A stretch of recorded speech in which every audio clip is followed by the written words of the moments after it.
그럼 집에서도 뭐 간단한 뭐 도자기를 만들 수도 있고 아니면 컵 같은 거, 뭐 이제 다양한 이제 작품들을 손쉽게 이제 할 수 있는데, 음, 보여주실 수 있을까요? 좀 설명을 하고 나서.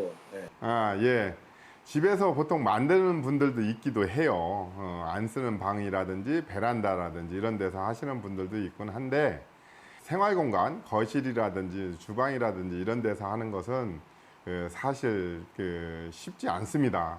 젖어 있을 때는 흙이 젖어 있을 때는 먼지가 나지 않고 청결을 유지할 수 있지만, 마르면서부터는 먼지가 나기 시작하니까 생활 공간에서 작업하는 것은 굉장히 어렵고요. 시범을 좀 이따 보여드리도록 할게요.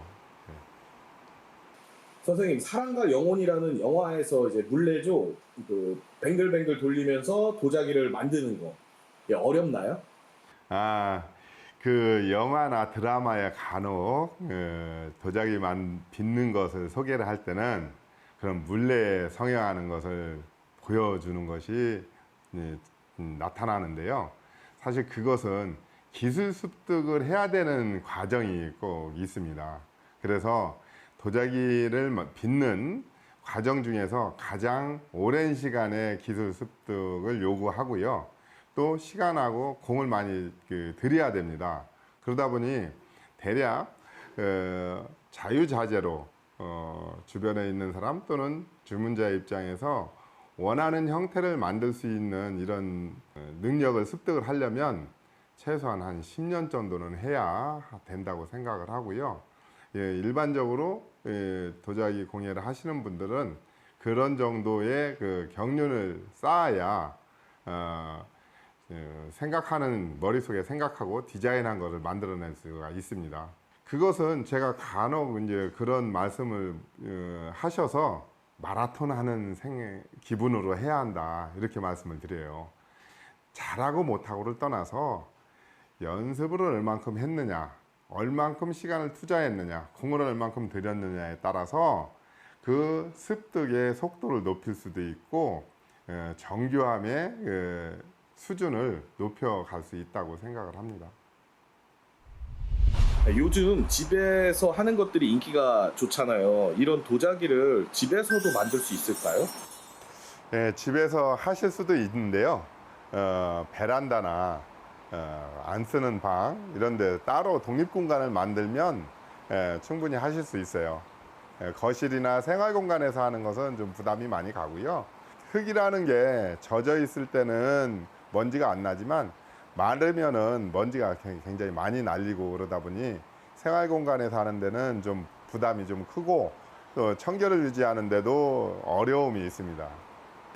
간편한 작업을 할 때 필요한 도구들은 무엇이 있을까요? 전문가들 같은 경우는 직접 만들어서 쓰지만 초보자로 입문할 때는 기성품으로 나와 있는 것들이 있어요. 저희는 한 15종의 도구가 세트로 되어 있는 것을 추천을 해드리는데, 여기에 있는 것을 보고 설명을 드리도록 할게요. 네네.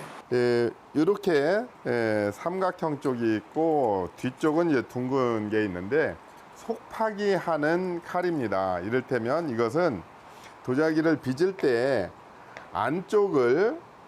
안쪽에 다듬을 때 쓰는 그런 용도로서 속파기 칼이 대, 중, 소 이렇게 세 가지가 있고요.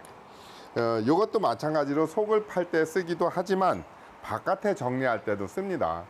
그리고 여기 보면 이렇게 창처럼 되어 있는 게 있고 초승달처럼 되어 있는 게 있는데, 이건 새김칼, 음각을 하거나 문양을 새기거나 할 때 새김칼이고요.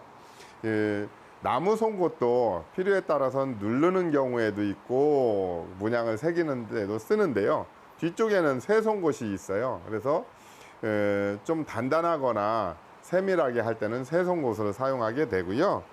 그 다음에 이렇게 캘리퍼가 있는데 외경자라고 합니다. 이렇게 바깥 부분을 잴 때 쓰는데요. 이를테면 이렇게 뚜껑이 있는 것을 만들 때는 이것을 한꺼번에 만들 수 없기 때문에 따로따로 만들어요. 그래서 이 크기를 재고 이 뚜껑이 이렇게 닫혀져야 되니까 이 크기를 또 재게 되죠. 이렇게 잴 때 쓰는 외경자입니다. 예. 크기 재는 용도로 쓰고요.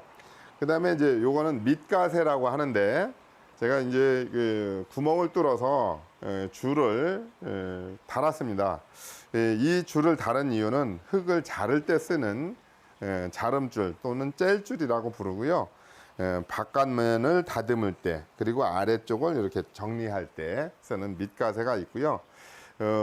이 줄은 이미 이렇게 세트로 되어 있는 흙 자름줄이 있긴 해요. 근데 이게 굉장히 단단하고 억세기 때문에 쉽게 쓰는 데는 우리가 낚싯줄이 훨씬 부드럽고 질겨서 이걸로 많이 쓰고, 크고 단단한 거 쓸 때는 이 자름줄을 사용을 하기도 합니다. 그리고 여기에 이렇게 근개라고 나무 주걱이 2개가 있는데요. 편의상 이것은 직각근개, 직각으로 되어 있으니까 직각근개라고 하고, 이거는 반달 모양으로 되어 있어서 반달 근개라고 하는데요. 이 직선면은 바깥 부분을 다듬을 때 사용을 할 수가 있고요. 이 곡면으로 되어 있는 것은 안쪽에를 다듬을 때 사용하면 도움이 되고요.